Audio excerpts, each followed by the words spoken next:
Welcome to Stay Home, Stay Focused. I'm Jack Moline. I am the president of Interfaith Alliance, and my very special guest today is, in my opinion, one of the best men to have served in government, Denis McDonough. Denis, before we get into praising and exploiting you, here's the important question. How are you doing? Jack, thanks so much. It's really good to be with you. All things considered, I'm doing quite well. You know, I have my at home with my wife and our three beautiful kids, and everybody's safe and well at the moment.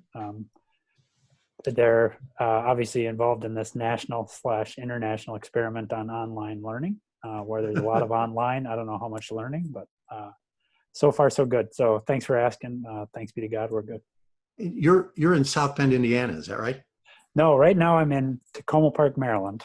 Oh, not so far but from us. I commute, yeah. So I commute out to South Bend, but I haven't been out there now in a couple months. Sure.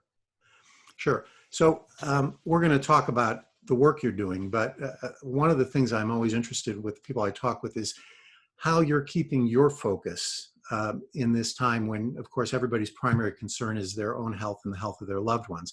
What's helping you keep focused these days? It's a great question. One of the things, and this has always been the case for me, has been exercise. Is finding time in every day to actually do fairly strenuous exercise. I'm a runner, but then also during the course of the day, finding ways to break away from my machine and take walks with my wife, take walks around the neighborhood. And then the other thing is trying to stay in touch with people close to me, obviously to my family, but that's my immediate family. That's easier now because we're frankly all here, and I'm much less on the road than I would otherwise be.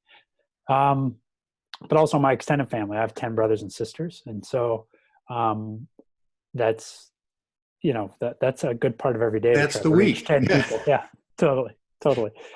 So the reason I say that is, for me, it's really important to kind of get outside of myself here, because if you get stuck in if I get stuck in the news, if I get stuck in the data of where the pandemic stands, that can end up being all encompassing, and then you just kind of lose perspective. Right. And the most important thing, I think, in everything is to maintain your perspective as somebody in a part of a bigger community, part of a bigger world, so that you're not just stuck inward focused, that you do find a way to connect with the world. It's great advice. So everybody who's watching and listening wants me to start asking you about the 8 years that you spent in the White House, including 4 years as chief of staff to President Obama. We got that out there now, and we'll come back to it toward the end. But I'm more interested in talking to you right now about the work that you're doing at the University of Notre Dame at the Keough School. Can you talk about that a little bit? Yeah, sure. The Keough School is the first new school in the University of Notre Dame in about 100 years. It's named for Don Keough, who and his wife. He was former chairman of Coca-Cola and a Notre Dame alumnus himself. And he wanted to start a school that fixed Notre Dame in kind of the international system, in the global system. So it's an undergraduate and graduate school of global affairs with a big focus on public policy and a big focus on service. And, I got to know the president of Notre Dame while I worked in the White House. And I'm a big admirer of his. And so I tracked him down when I left the White House in 2017. And that's when he told me about this project and invited me to come out. I got to know Scott Appleby, the dean, and I begged him to hire me at the Keough School, which he's done. And so I teach there. I help as we're standing up the program and the curriculum over the course of the last several years. And then the course I teach is on policymaking by vignette, informed by actual policy debates I was involved in the government, or by debates that are happening in the press. And then also started this semester with a program expressly on migration and refugees, which is obviously a topic of intense public interest Sure. for a lot of students in universities across the country, but also just in the general public as we see more and more refugees across the globe. There sure is a lot of conversation about that in our country these days. Yes. Maybe we'll come back to that a little bit. Yeah. You are also on the board of the Markle Foundation. Yeah. Tell us about that a little bit. Yeah. So the what I am there is I'm a senior advisor. I for the first couple of years after I left the White House, I was a senior partner there. And when I was there, first of all, the organization, the president and CEO is Zoe Baird, a real kind of remarkable lawyer who had a really storied career as kind of first in her generation of senior legal officers in corporate America. She left the corporate world and went to Markle in the late 90s. Markle's focus is on questions of technology and society in the United States. The project that I've taken on with Zoe is to build out some of the work that she started in 2014, 2015, called America's Promise and the Rework America Task Force, which is focused on a simple question, which is how do we ensure that the 60% of people in our country that have something less than a college degree have access to economic mobility and jobs that help them feel like they're part of the American dream, which is something increasingly that a lot of people feel cut out of. So we work with economists, policymakers, technologists, and business leaders and labor leaders on this question of how can we make training and educational opportunities more affordable, more accessible for the vast majority of workers in this country who are operating with something less than a college degree. So that's the project. If ever there were a time that we need to focus on technological literacy and Yes. facility, this Yes. is certainly it. I mean, I think the work of the foundation will likely be a lot easier when we come out of this unusual time. The use of technology has become really widespread and has even crept into the realm of faith. And we are now seeing all sorts of religious institutions, both for worship and other things from counseling to education, using this technology. You come from a strong background of faith. Are you finding the technology you have to use to be at least an adequate substitution for the things that are important in your life? That's a great question. So the short answer to that is yes. So my oldest brother, Kevin, is Catholic priest in Minneapolis. And he says Mass for us, his siblings, and many of our friends every Saturday afternoon. And we've done this now since since the social distancing rules started. And it's terrific. I see all my siblings, or nearly all my siblings, in one spot, for half hour. We have a bunch of our cousins from Ireland, and then neighbors and friends, and it's a really great thing. And to be honest, that would not be happening right now if we weren't in the situation we're in. So it's a great opportunity. It's a nice thing. Here's the drawback: is the mute button during some of the sung, prayers. Some of the liturgy, yeah. Yeah, doesn't work for my kids to mute me when we're in the same room. So they wish they could mute me because then they have to hear me sing. So when people don't mute, it ends up being kind of cacophonous, and but like the whole thing is great. And what it speaks to more than anything, Jack, is just intentionality, right? And think of the minor hassle that it is to worship and to pray with one another in that fashion. Hmm. And then think about the countless examples in history where it was so much harder Right. for our forebears, or the countless examples right now on the planet where our fellow people of faith don't have access to that technology, don't have access to the fellowship that comes from it. And Right. I think that puts it in perspective. That's great. I know that some of my compatriots in the Jewish community heard you had 10 siblings, and they probably drew in their breath and said, "Oh my God." And then they heard that you get together for worship, and they probably said, "It's an instant minion. There's enough for a quorum of prayer." That's right. That's right. That's right. That's right.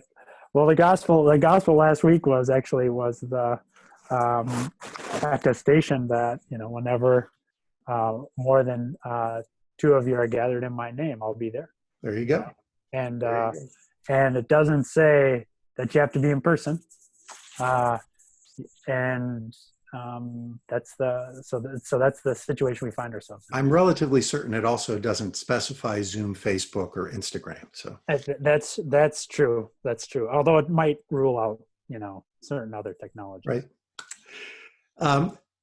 Dennis, you and I reconnected not so long ago. I don't think it's a year ago, when you brought the director of a project called the Hill Monastic Manuscript Library to Washington and invited a few of us to hear the good work that he was doing. Will you tell us about Father Columbus and the work that he's doing? Absolutely. And what I want to do though before that is to remind you, Jack, why I reached out to you at that time, and it's because in about 2010 is when I first met you through Ram, Right. when Ram was the chief of staff, and he's a shorter chief of staff, less handsome than the last chief of staff, but that was the first chief of staff. But and he came when I was sitting in the National Security Council. I was Deputy National Security Advisor, and told me about the at-risk holy, Torah scrolls, holy scriptures in Baghdad. And in fact, in other places in Iraq, and we talked about how to figure out what steps we could take to secure them. And I think they've now been returned to Jerusalem. Is that right? They are where they need to be right now. Okay. So I just thought that was such a remarkable thing, and it was such a great opportunity to meet you. Now fast forward about 9 years, and Father Columbus Stewart is a monk at St. John's Abbey, and St. John's Abbey is connected to St. John's University in Collegeville, Minnesota, where I went to college. And Father Columba runs the Hill Monastic Manuscript Library, and it is a place where he digitizes and then stores securely holy texts from all over the world. These are mostly Christian and Islamic texts. And the idea is that he goes into regions of intense conflict, and working with local clergy sets up to digitize those manuscripts. And so the particular cases we talked about that day at lunch were Christian manuscripts in Syria and Islamic manuscripts in Mali. Right. And it's quite remarkable work, dangerous, demanding, costly work. But Father Columba and his team do this day in, day out, and they now have stored thousands and thousands and thousands of documents, digitizations of documents, holy texts in this facility in a way that now can give great confidence to those communities that even in this period of intense violence, these holy documents will survive. Memory will be preserved, which is sometimes all you can ask for in these circumstances. Sadly, yeah. So I'm going to go to something a little more personal now, if it's all right. You are devoted to your faith. You're a faithful Catholic, and every faith has official positions that it takes by virtue of tradition or philosophy, with which adherents may feel a certain discomfort. Yes. And most people deal with that in a very private way. You spent a large portion of your adult life in a public role. How did you deal with those conflicts? Yeah, that's a great question. So I guess I'll start with a disclaimer, which is I'd like to think I'm a faithful Catholic, as you say, but I'm confident that there are more faithful and dedicated and surely holy people who might have a different view of that. And so I try and I try and I try, and the joy in many ways is in the journey. Humility noted. I do get this question in a variety of ways. Mainly it comes down to questions around choice and abortion. And the questions kind of range from, how, you're from such a good Catholic family, how is it that you associate with Democrats, to, how can you work for, someone who participates in evil? Mm-hmm. And so my answer is something like this, which is,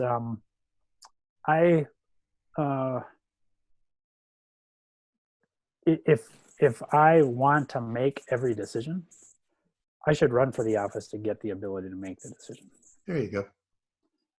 If, on the other hand, I want to be an advisor and to try to influence the decision, then I should be as prepared and as